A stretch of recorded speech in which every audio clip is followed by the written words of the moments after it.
professional sports, like in life, sometimes it's a roller coaster. There's ups, there's downs.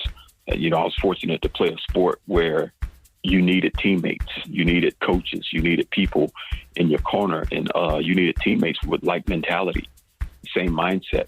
So there were moments when you're in the midst of losing consecutive games. There are multiple times where I lost probably 8 straight games. And, maybe an injury happens to you during that time or things are a little bit chaotic. But at the same time, I never lost the end result or the eye on the prize, so to speak. Welcome to Driven By. I'm Sam Coates. On this show, I talk to people who have boldly blazed their own trail. I break down what drives them, the risks they take, what they've learned, what's most important to them, the ups and downs along the way, and I hope this helps you find what drives you. Over the next few weeks, I'll be replaying some of my favorite episodes from 2020 as I get ready for 2021. I hope you enjoy these episodes and Happy New Year. My guest this week is Isaac Bruce. Isaac was inducted into the NFL Hall of Fame in 2020. Isaac played college football for the University of Memphis and was drafted by the Los Angeles Rams in the second round and had a 14-year career with them. Isaac had a 16-year career overall, and he was known for his work ethic, route running, and his perseverance and endurance. This episode is for you if you want to learn more about how those closest to you notice your gifts, the ups and downs of the ride, copying others' moves and making them work for you, embracing your gifts and putting in the work, transitioning to a new chapter of life, and more. I had a great time recording this episode with Isaac. Happy New Year to you and yours. Hey everybody, I'll just make this easy. Do you need insurance? Do you want another opinion about your insurance? Just go ahead and call Matt Haga with State Farm. It'll be easy. If you're thinking about it, just do it. We do have listeners to this show from all over the world, so this offer is only for listeners in the state of Tennessee and Mississippi in the United States. Matt Haga State Farm offers auto, home, renters, business, and life insurance. Go to matthaga.com. That's matthaga.com and contact them. When you contact Matt, tell him I sent you. Now more than ever, it is harder to fly. That's why you need to know of AB Jets. If you want to be efficient with your time and fly with one of the safest private air companies in the world, then you need to use AB Jets. AB Jets has received the prestigious Argus Platinum rating the last 8 consecutive years, which goes to less than 5% of operators in the world. AB Jets is one of the largest Lear 60 jet companies in the United States, with nonstop access to most destinations around the U.S. Efficient, clean, and easy to work with, AB Jets is an experience that gets you where you need to go on time and with no hassle. Go to abjets.com for more information and book your trip today, or call them at 888-520-JETS. That's Jets. Now we're going to get back to the show. Isaac, good morning. Thanks for joining me on the show. No problem, man. Thanks for having me. Congrats. How's it feel getting in the Hall of Fame this year? Oh, man. I feel great. Relief. Excited. There's a ton of emotions, about this situation, in this position. Mostly excited. Man, can you talk a little bit about just going back to the days at Fort Lauderdale and then West LA College and then coming to the U of M? Did you ever think that this would be where you're at today?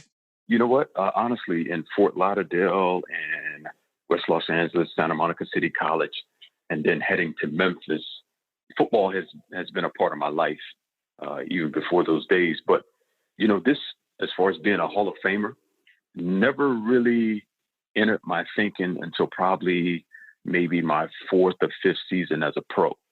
When you start to compare careers with other guys who have had some success in the league and have down moments where you can really just really focus on what's been done up until that point.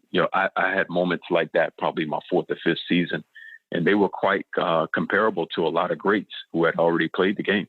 So when you're saying down moments, what do you mean by down moments? Times to sit back and reflect when there isn't much going on when you can just do a self-audit and really just go over how far you've come in life in certain situations and where you are in your career. What do you think drove you uniquely? Because, 16 years is such a long time, number 5 all-time receiving yards, but you were second round coming in. What was your mindset, or what were the things that were driving you year in, year out? Because, 16 years is a long time, and 14 years with the Rams is just very unusual.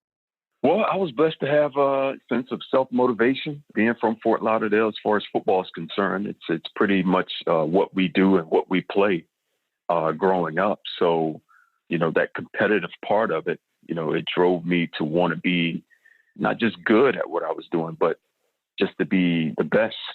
Did you kind of pick up early on the unique gifts and skills that you had? And did you just really try to double down on those to improve and maximize your game as much as possible? It just sounds like, from what you're saying, just a ton of hard work and a ton of focus on specifically, what you were the best at. Because, you're known for just being very consistent. You're known for creating separation, but it seems like throughout this whole journey, you took time to really understand how you could really perform and double down on that.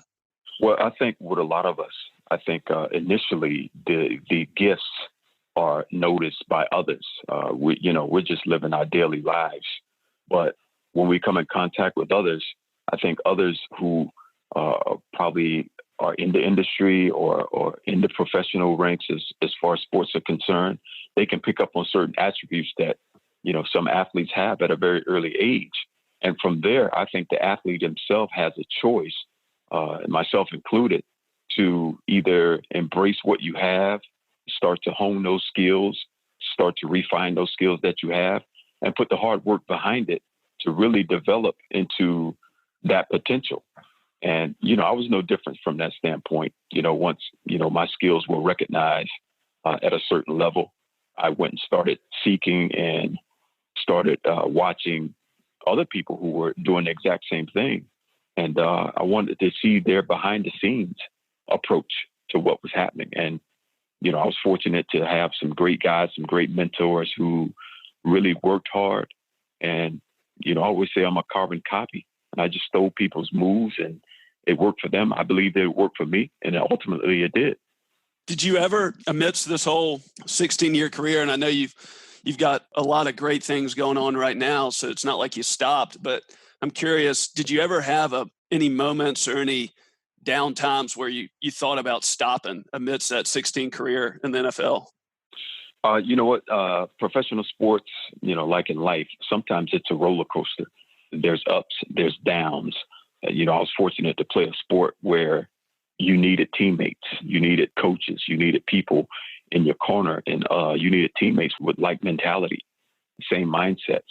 So there were moments when you're in the midst of losing consecutive games. There are multiple times where I lost probably 8 straight games, and maybe an injury happens to you during that time, or things are a little bit chaotic. But at the same time, I never lost, the end result or the eyes on the prize, so to speak. I never really took my eyes off of that, and really just didn't want to walk away from anything just because the weather wasn't what I thought it should be, or, maybe it was too cold out there, too hot, or maybe I'm too old for this. I didn't want to have those things really decide or really dictate my future. So, that's just keeping the power and taking control of your career, which is something that I learned to do.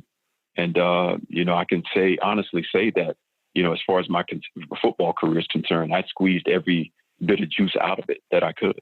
Man, that is so good. What was it like, when you transitioned from the league? And last time I checked, you have a construction company down in Florida, you have a youth ministry, and, I know you're a philanthropist, but what was it like transitioning from the league and having a new purpose, or finding, just kind of accepting the closure of that season, even with all the success that you have, but then still kind of looking forward and moving towards the things that you were going to work on next? Well, I feel like if you start to prepare, and if you're prepared for the next phase of your life, I think transition is really easy.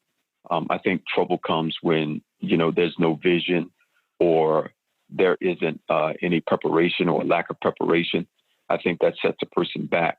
But, I was fortunate to have, once again, some mentors in my life where we started to prepare for life after playing football and develop some goals for after football. I think the purposes that I have now, they were with me while I played.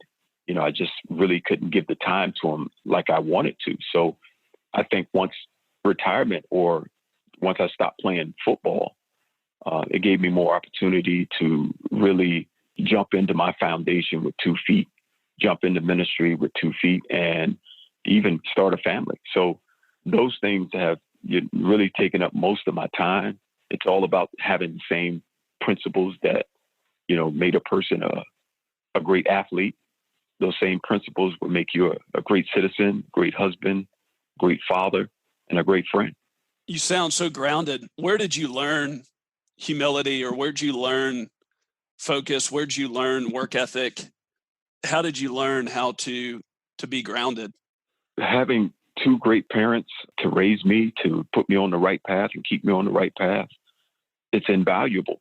I think because, they are the very first influences that you have in your life. I had a dad who worked hard. He's a roofer for over 40 years in South Florida, a mother who was a homemaker.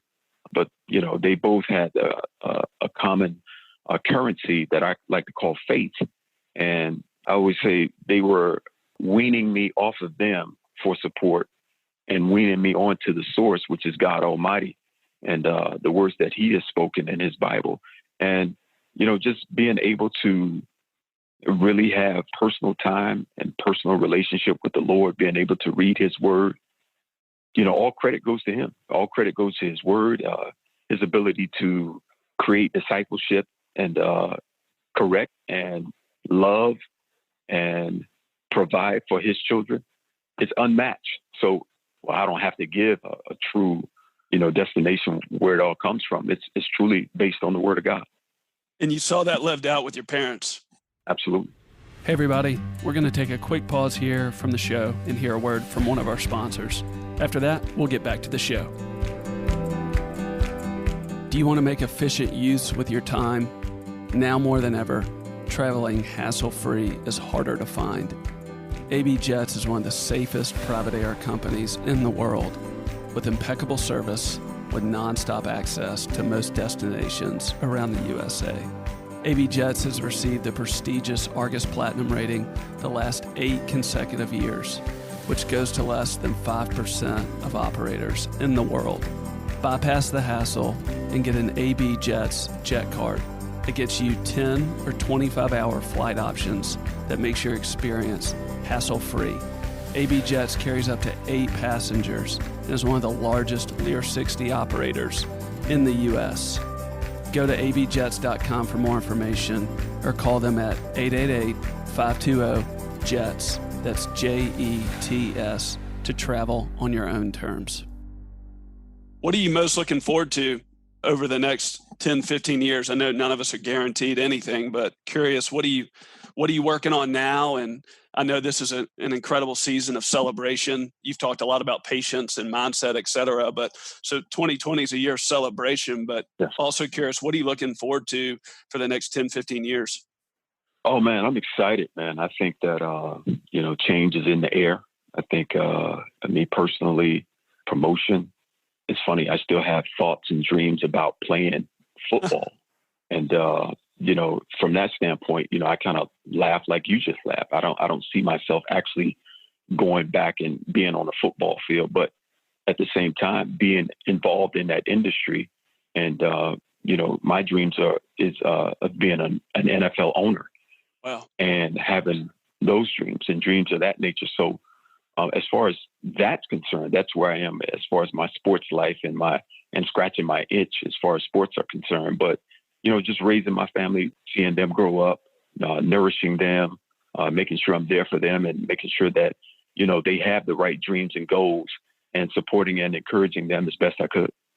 There's a lot of just kind of instruction, guidance, advice, et cetera. When talking about being an NFL owner, we all have goals. We all have dreams. Sometimes maybe somebody like yourself actually has more confidence in achieving them than others. But obviously there's a lot of work that we can do to continue to just examine our life and think and pray about what we need to do in the future and go after it. But I'm curious, what does it look like for you when thinking about the what, not the how first, when it comes to being an NFL owner one day? How do you think about that?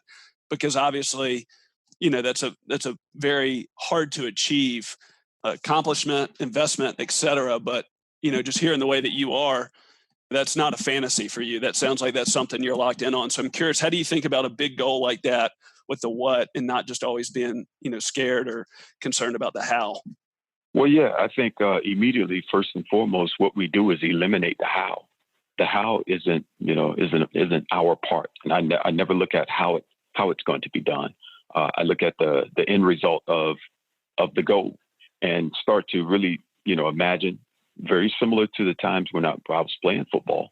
I would imagine plays, go over them in my head, talk myself through them, and just really get that feeling about that end result. So, as far as being an NFL owner, I take the same approach.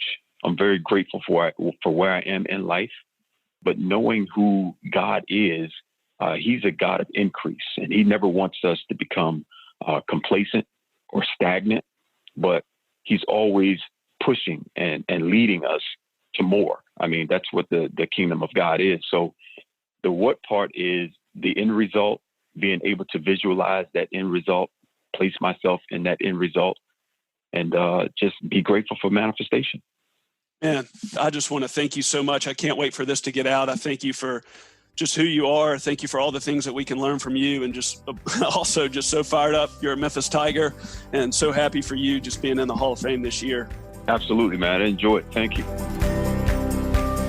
For more information, go to drivenbypodcast.com and subscribe to our weekly email list. Check out my show on Twitter, Instagram, and all other platforms at Sam P. Coates. If you like the show, spread the word and tell a friend, and leave a review. This really does help.